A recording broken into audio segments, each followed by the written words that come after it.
General Amelia Grant was a legend, a four-star general known for her steel nerves and unstoppable courage. But at home, her world had fallen apart. 2 years ago, her husband died in a tragic accident during a covert mission. Since then, her 6-year-old twin daughters, Emma and Ella, had withdrawn completely, refusing to talk, refusing to smile.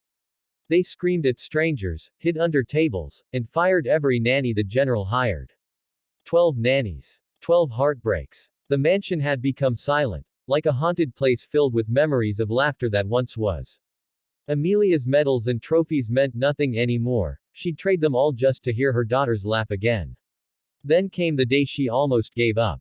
That morning, a letter came from her commanding officer reminding her she was due to lead an international defense conference in 2 weeks. She couldn't leave the twins alone, not again. Out of desperation, she posted one last job listing. No one applied for days, until she got a call from a man named Jack Turner. Jack was a single dad and a decorated veteran who had served under her command years ago, though she didn't know that yet.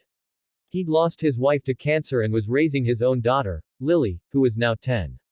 He wasn't looking for a job, he was looking for purpose. When Jack arrived, the mansion guards looked skeptical. His clothes were simple, his smile calm, and his handshake steady.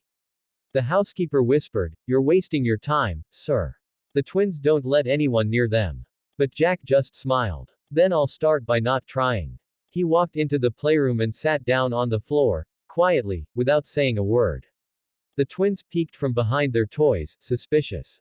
Instead of forcing conversation, Jack took out a small wooden horse from his pocket, one he'd carved for his own daughter during his deployment.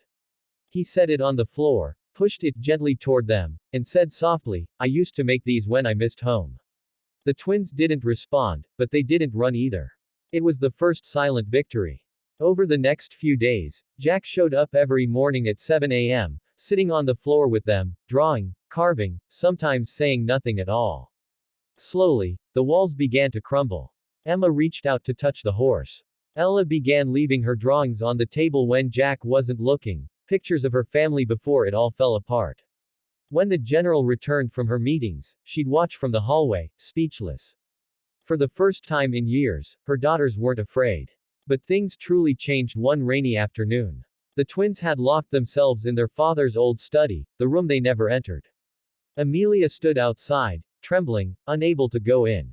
But Jack walked up, knocked once, and said, "Girls, I know how hard it is to miss someone who never comes back. But I also know your daddy would want to see you smile again." There was silence. Then a small voice whispered, You miss someone too." Jack swallowed hard. "Every day. But I learned something, the people we love never really leave. They stay right here." He tapped his chest gently. The door creaked open. 2 little girls stood there, eyes filled with tears. They ran straight into his arms. From that day forward, everything began to change. Jack taught the twins how to plant flowers in the garden, how to ride bikes, how to make pancakes that never looked perfect but always tasted amazing. He didn't treat them like fragile glass, he treated them like kids who deserved a chance to live again. Amelia watched, amazed, as laughter returned to her home. She didn't realize when her admiration for Jack began to grow into something deeper, something she'd thought she'd buried forever. Weeks passed, and the twins called Jack Mr. J. But one evening, when he was packing to leave after dinner, Emma tugged on his sleeve and said, "Don't go, Daddy." The room froze. Amelia's breath caught in her throat. Jack knelt beside the little girl and whispered, "I'm not your daddy, sweetheart." But Ella shook her head. "You feel like him." Tears filled Jack's eyes. He looked up. And for the first time, Amelia smiled through tears. "Maybe they're right," she said softly.